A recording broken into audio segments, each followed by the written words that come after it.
Hola, lo que vamos a ver hoy es la hematosis, que es básicamente una parte de todo el proceso respiratorio en el cual se intercambia oxígeno y dióxido de carbono desde los alvéolos hacia la sangre y desde la sangre hacia los alvéolos. Bien, lo primero es una aclaración. Nosotros hablamos de respiración y van a escuchar el aparato respiratorio, pero en realidad el aparato respiratorio no hace la respiración propiamente dicha. La respiración propiamente dicha se hace en la célula. Es la respiración celular, es lo que vieron en bioquímica, el proceso por el cual la célula consigue, a través del oxígeno y la glucosa, energía, dióxido de carbono y agua. ¿Está bien? Pero antes de que pueda pasar eso, tienen que pasar un montón de otros procesos que los solemos llamar respiración, aunque quizás está mal dicho. La inspiración y la expiración, que es lo que vieron la semana pasada, la hematosis, que es el intercambio entre la sangre y el alveolo, que es lo que vamos a ver acá en esta clase, el transporte hasta esa célula y después obviamente el intercambio de gases entre la sangre y los tejidos, o sea que la sangre le dé realmente el oxígeno a la célula para que lo pueda usar. Por lo que la respiración, tomada como proceso general, en realidad tiene un montón de pasos. La ventilación pulmonar, que es lo que ya vieron, la difusión de oxígeno y dióxido de carbono de los alvéolos a la sangre, la hematosis, lo que estamos viendo acá, el transporte, que es lo que vamos a ver en un ratito, la regulación de todo ese proceso, para que después al final realmente se dé la respiración celular. ¿Está bien? Pero tengan en cuenta que la ventilación, que es lo que hace el aparato respiratorio, en realidad no solo no es la respiración, sino que es solo el primer paso. De hecho, el aparato respiratorio en algunos lugares se lo conoce como aparato ventilatorio, justamente por eso, porque todo lo que vieron en el anato, desde las fosas nasales, faringe, laringe, tráquea, bronquios, pulmones, hasta los alvéolos, en realidad todo eso lo único que está haciendo es la ventilación. Recién después comienzan los otros pasos para terminar en la respiración. Pero, sin embargo, vamos a seguir diciendo aparato respiratorio y todo, pero tengan en cuenta que estrictamente hablando, la respiración es en la célula y la ventilación es solo el primer paso de todo ese proceso. Bien, hecha esa aclaración entonces, ya nos podemos meter en lo que es hematosis. La hematosis es la difusión entonces de oxígeno desde el alveolo hacia la sangre y el dióxido de carbono desde la sangre hacia el aire alveolar. Para eso tiene que atravesar la barrera hematoalveolar, ¿se acuerdan, Donato? De esto en realidad, que era justamente las paredes del alveolo y las paredes del capilar, el endotelio. Entonces, esos gases que tienen que atravesar esas membranas van a estar regidos por leyes biofísicas. La velocidad de la difusión de un gas va a estar dada por la diferencia de presiones parciales de un lado y del otro de la membrana. ¿Se acuerdan que esto era casi siempre así en fisiología? Las diferencias, los gradientes, las diferencias de presión en este caso, pero diferencias de concentraciones, de cargas, de lo que sea, era lo que permitía muchas veces el pasaje de un lado al otro. El área, la superficie en la cual se puede intercambiar, piensen que si bien un alveolo es chiquito, pero hay millones de alvéolos, entonces cuando sumamos las superficies de todas esas, se hace una superficie muy grande.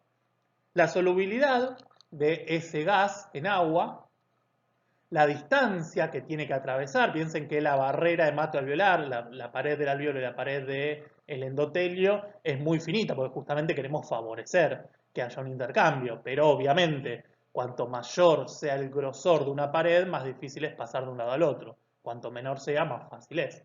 El peso molecular, obviamente, una molécula más grande le va a costar más atravesar una pared que a una molécula más chiquita.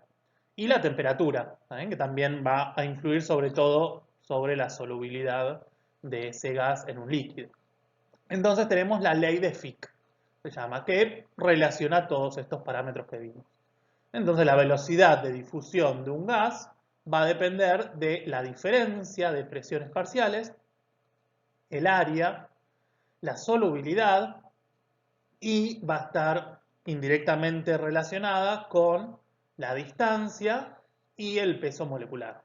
Entonces, por ejemplo, cuanto más grande sea la pared o más grande sea la molécula que quiera atravesar esa pared, más difícil va a ser y por lo tanto menor va a ser la velocidad.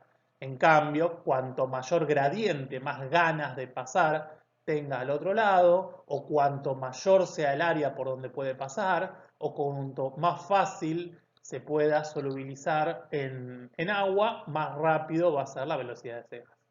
Si ustedes se fijan, tanto la solubilidad como el peso molecular dependen siempre de la sustancia que queramos difundir. En este caso, oxígeno y dióxido de carbono. Entonces, estas van a ser constantes, constantes relacionadas, inherentes al oxígeno o al dióxido de carbono. También el coeficiente de difusión es justamente, está formado por estos dos parámetros, y son propios del oxígeno, que es 1, se toma como parámetro, y del dióxido de carbono, que es 20,3. Fíjense, una de las primeras cosas que podemos ver, que el dióxido de carbono difunde muchísimo más rápido y más fácilmente por las membranas que el oxígeno. ¿Está bien? Por justamente su solubilidad y su peso molecular, que son, de nuevo, inherentes al dióxido de carbono y al oxígeno. Las demás sí van a ser dependientes de la pared y de las presiones. Las paredes, ahora en un ratito las vamos a ver, pero la pared, tanto el área como la distancia, no se va a modificar demasiado, porque mi pulmón va a ser siempre mi pulmón con la misma cantidad de alvéolos, y eso no va a modificarse demasiado. O sea que si bien no es una constante, pues se acuerdan que la clase pasada vieron que lo que era ventilación-perfusión, que algunos alvéolos pueden estar colapsados o no, entonces puede variar un poquito, pero dentro de todo esto se mantiene más o menos constante, y de lo que más vamos a hablar entonces va a ser de la diferencia de presión, lo que realmente va a motivar al oxígeno para pasar del alvéolo a la sangre o al dióxido de carbono para pasar de la sangre al alvéolo, va a ser las diferencias de presiones que haya entre los dos.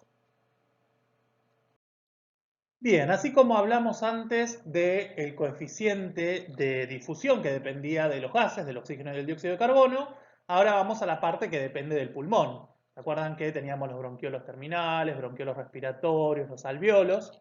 ¿Ven que los alvéolos era donde se producía la hematosis, y cada alvéolo es chiquitito, pero la suma del área de la superficie de todos los alvéolos es muy grande, es un espacio enorme en comparación. Y después teníamos la distancia. La distancia era el espacio, la pared que tenía que atravesar el oxígeno y el dióxido de carbono para pasar del alvéolo hacia la sangre, hacia el capilar. ¿Bien? Entonces, esas dos dependen del pulmón. Si bien pueden variar el área, la cantidad de alvéolos, básicamente, ¿se acuerdan cuando lo vieron en ventilación, la parte de ventilación-perfusión? Que algunos alvéolos podían estar más perfundidos, menos perfundidos, más ventilados, menos ventilados, podían estar colapsados o no. Entonces, puede variar un poquito, pero depende del pulmón. Y la distancia va a depender de las capas de esta pared, las capas de la barrera hematoalveolar. Si yo soy oxígeno y estoy acá del lado del alvéolo y quiero pasar a la sangre para oxigenarla, entonces tengo que pasar para allá, y lo primero que me voy a encontrar es la capa de líquido, de agua, y surfactante. ¿Se acuerdan del surfactante que servía para bajar la tensión superficial? Tengo que poder difundir en ese líquido para después encontrarme con la siguiente capita, que es la pared del alvéolo. ¿Se acuerdan que estaba formada por un epitelio plano simple llamado neumonocitos? Neumonocitos tipo 1 o células alveolares tipo 1, que como todo buen epitelio tiene su membrana basal. Entonces ahí también tengo que pasar primero por el neumonocito y después por la membrana basal. Después de eso me encuentro en el medio, en el espacio intersticial que queda entre la pared del alvéolo y la pared del capilar, que es lo que viene después. Este intersticio es muy finito, obviamente, toda esta pared es muy finita porque quiero promover el intercambio en este lugar. Después de eso me voy a encontrar con la pared del capilar, que se acuerdan que los capilares tenían el endotelio. Endotelio capilar, que es un epitelio plano simple y que, como todo buen epitelio, tiene su membrana basal. Membrana basal, entonces, como estoy yendo para allá, primero va a ser la membrana basal y después el endotelio. Entonces, esas 6 capas que nombré van a ser la barrera hematoalveolar, que va a depender de este alvéolo y de este capilar, así como el área transversal. Estas también, si bien no son constantes, pero van a depender de esto y se van a mantener bastante constantes. En la persona sana, sobre todo, esta distancia se mantiene casi siempre igual. Después van a ver ya en fisiopato, cuando agreguen alguna situación fisiopatológica, por ejemplo, la más común de todas, acá en el intersticio se puede llenar de agua, lo que se llama edema pulmonar, Y si se llena de agua, esta pared se hace más grande. Si se hace más grande, entonces, por la ley de Fick que vimos antes, cuesta más pasar de un lado al otro. ¿Está bien? Pero ante estas circunstancias, manteniendo estas circunstancias, como habíamos visto que el coeficiente de difusión era distinto para el oxígeno que para el dióxido de carbono, ante la misma pared y la misma área transversal, entonces el oxígeno va a tener una capacidad de difusión menor al dióxido de carbono. De hecho, el dióxido de carbono tiene una capacidad de difusión 20 veces mayor a la del oxígeno. Difunde muchísimo más rápido en estas mismas condiciones, porque su coeficiente de difusión era mayor. Si ya vimos las de los gases, ya vimos las del pulmón, ahora la que me queda es la diferencia de presión. La diferencia de presión entre el alveolo y la sangre, que la vamos a ver en un ratito. ¿Está bien? Pero lo primero que tenemos que ver es ese aire alveolar, esa presión que hay en el alveolo, que es distinta a la presión que hay afuera del alveolo, en el aire atmosférico. También ustedes saben que la atmósfera está formada por nitrógeno principalmente, casi el 80%, oxígeno, que es quizás el que más nos interesa, dióxido de carbono y agua, vapor de agua, que es esa humedad relativa que provoca el frizz. Las presiones que ejercen esos distintos gases se suman para darme la presión total o atmosférica. Era de 760 milímetros de mercurio o 1003 hectopascales, ¿se acuerdan? Una atmósfera, justamente. Esa presión total está dada por la suma de las presiones parciales. Cada uno contribuye con su granito de arena. Obviamente, como hay mucho más nitrógeno, el principal contribuyente va a ser nitrógeno. El agua, como es uno de los más chiquitos, va a ser menor, igual que el dióxido de carbono. El dióxido de carbono, de hecho, es menor que el agua, pero entonces esos van a contribuir menos. En el aire alveolar, esta composición varía un poco.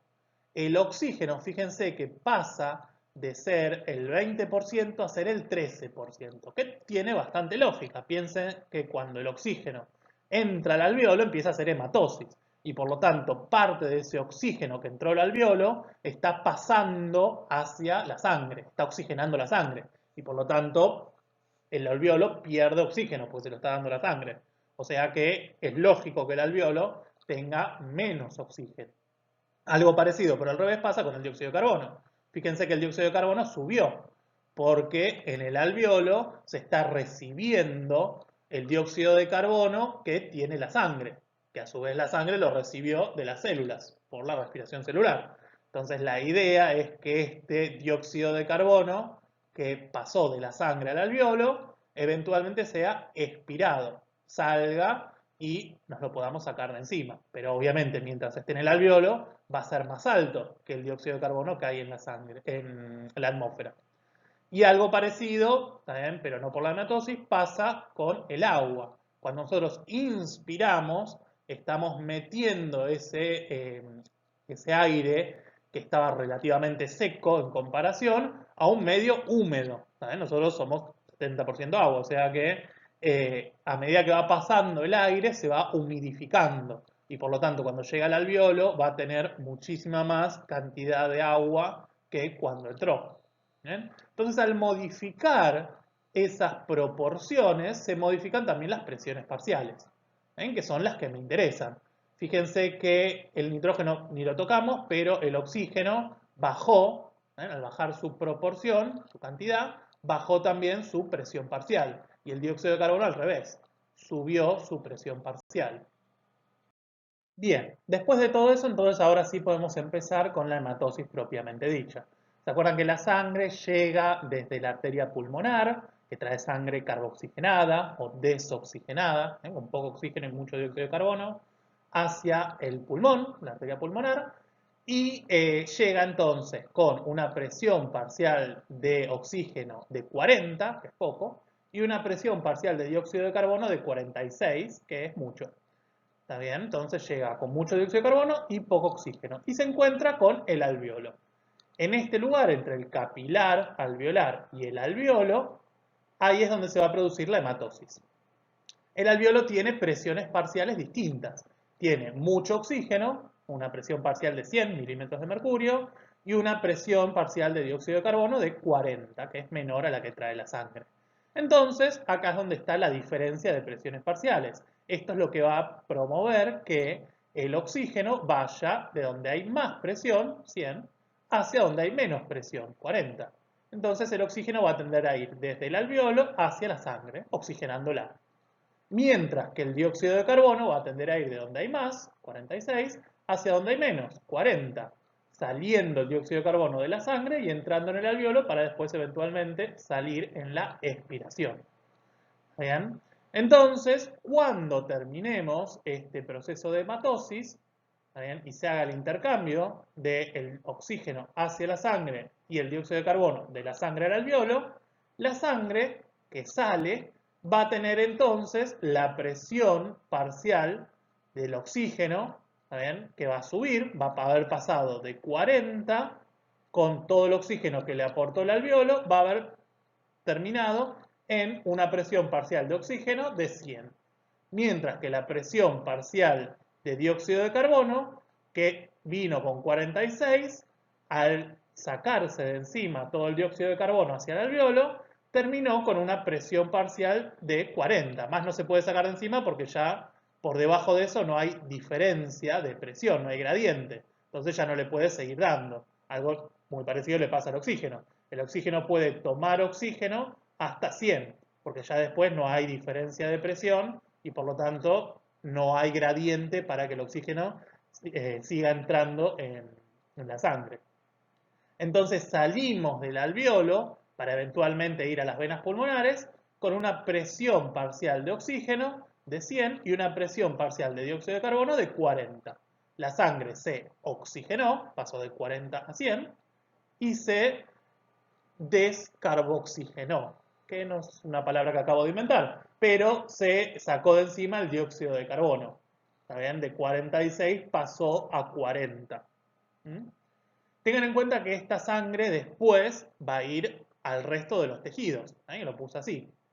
Para que lo vean, porque esta misma sangre que sale del pulmón eventualmente se va a encontrar con las células. ¿Está bien? Y después de hacer el intercambio con las células va a volver hacia el pulmón. Vamos a ponerlo derecho porque si no, no se ve nada. Y tenemos entonces que esta sangre que llega con mucho oxígeno va a llegar a las células donde les va a aportar ese oxígeno, pues las células lo necesitan, esta fue la idea detrás de todo esto, y cuando vuelva hacia el pulmón va a volver con menos oxígeno. Y si vuelve con menos oxígeno, ahora de vuelta, fíjense cómo pasó a una presión parcial de oxígeno de 40, que es justamente la que tenía acá arriba, para volver a oxigenarse y poder volver a ir a las células para oxigenarlas, para volver desoxigenada al pulmón. Y así porque es un ciclo. Algo muy parecido pasa con el dióxido de carbono. Este dióxido de carbono que salió con 40, ¿está bien? Cuando llega a las células que hicieron la respiración celular, transformando oxígeno y glucosa en dióxido de carbono y agua, ese dióxido de carbono de más que tienen se lo pasan a la sangre. Entonces la sangre que venía con poco dióxido de carbono, con 40, ahora se llena de dióxido de carbono y vuelve con 45 o 46, esto depende del libro donde lo lean, vuelve entonces con más dióxido de carbono para sacárselo de encima en los alveolos. Y volver limpita, volver con poco dióxido de carbono hacia las células para poder volver a cargarse y volver a seguir haciendo todo este ciclo. Hay una última cosita que les quería mostrar, si prestaron mucha atención, aquellos que estaban muy atentos en los grafiquitos que usamos recién, habrán visto que la sangre que salía del alveolo salía con 100 milímetros de mercurio. Mientras que cuando llegaba a las células, no llegaba con 100, sino que llegaba con 95. Había una pequeña diferencia. Esa pequeña diferencia es lo que se conoce como derivación pulmonar, que es lo que vamos a ver ahora. Vamos a empezar por acá. Esto es la presión parcial de oxígeno, que se acuerdan que cuando empezamos el caminito en los pulmones, llegaba por la arteria pulmonar a los pulmones con 40 milímetros de mercurio. Llegaba desoxigenada. Y en los pulmones se llenaba de oxígeno. Esa era la idea. Y llegaba hasta 100 milímetros de mercurio. Antes de salir del pulmón se produce lo que se conoce como derivación pulmonar. Porque lo que estuvimos viendo hasta ahora es esta sangre, la que llega por la arteria pulmonar, se oxigena en los alvéolos y sale oxigenada.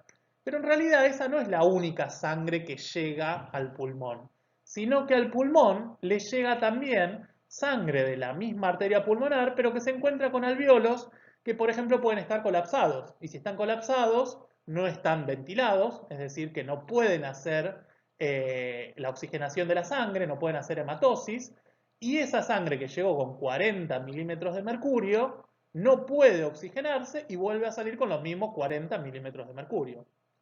¿Saben? No sale con 100 como salía esta. La otra sangre que también llega al pulmón es la sangre de la arteria bronquial, porque siempre estamos hablando de la sangre que llega por la arteria pulmonar para oxigenarse. Pero tengan en cuenta que el pulmón es un órgano, tiene células, está vivo, o sea que necesita, como cualquier otra célula, oxígeno y nutrientes para vivir. O sea que también la arteria bronquial es la nutricia, así como la pulmonar es la funcional, la bronquial es la nutricia porque viene a nutrir a esas células. Es la que trae sangre oxigenada, es una rama de la aorta. Y viene entonces con sangre oxigenada y como cualquier otra célula de cualquier otro órgano, las células pulmonares lo que hacen es tomar oxígeno y aportar dióxido de carbono a la sangre y por lo tanto cuando sale esa sangre está desoxigenada, porque el oxígeno que entró lo usaron las células, como cualquier órgano común y corriente. Entonces, fíjense que al final toda esa sangre se mezcla. Se mezcla la sangre bien oxigenada con 100 milímetros de mercurio, pero también se mezcla con esta sangre, que es poquita, pero existe, que está desoxigenada porque nunca se pudo oxigenar o porque fue a nutrir a las células y salió desoxigenada. Entonces, cuando yo mezclo, que esta sangre es muchísima más, cuando yo mezclo sangre oxigenada con sangre desoxigenada, lo que pasa es que el total va a ser distinto a la sangre oxigenada. Como esta es mucho más, ¿está bien? La sangre oxigenada, este poquito que se aporta de sangre oxigenada, lo que hace es bajar un poco la presión parcial de oxígeno. Imagínense que esta venía re bien y de repente se suma esta sangre que le baja un poquito el promedio. Imagínense que se venían sacando 10, 10, 10, 10, 10, 10, 4. De hecho, hasta va porque esta es 100, que sería el 10, y este es 40, que sería el 4. Entonces, ese 4 les baja un toquecito el promedio. No demasiado, porque eran muchos 10, y el 4 solo no les va a bajar tanto el promedio, pero se los baja. Bueno, esto es lo mismo. Hay mucha sangre oxigenada y este poquito de sangre desoxigenada baja un poquito el promedio, baja un poquito la presión parcial de oxígeno, pero no demasiado. Entonces, esta sangre que venía con 100, al tomar esta sangre desoxigenada y salir del pulmón, ya por la vena pulmonar, ya no tiene más 100, sino que tiene 95. Esa es la derivación pulmonar. Esa sangre que pasó entonces cuando salía del alvéolo con 100, pero cuando salió del pulmón en realidad no tiene 100, sino que tiene 95. ¿Por qué? Porque ese pequeño aporte de sangre desoxigenada le hizo bajar un poquito la presión parcial de oxígeno. ¿Qué es esto que se ve acá?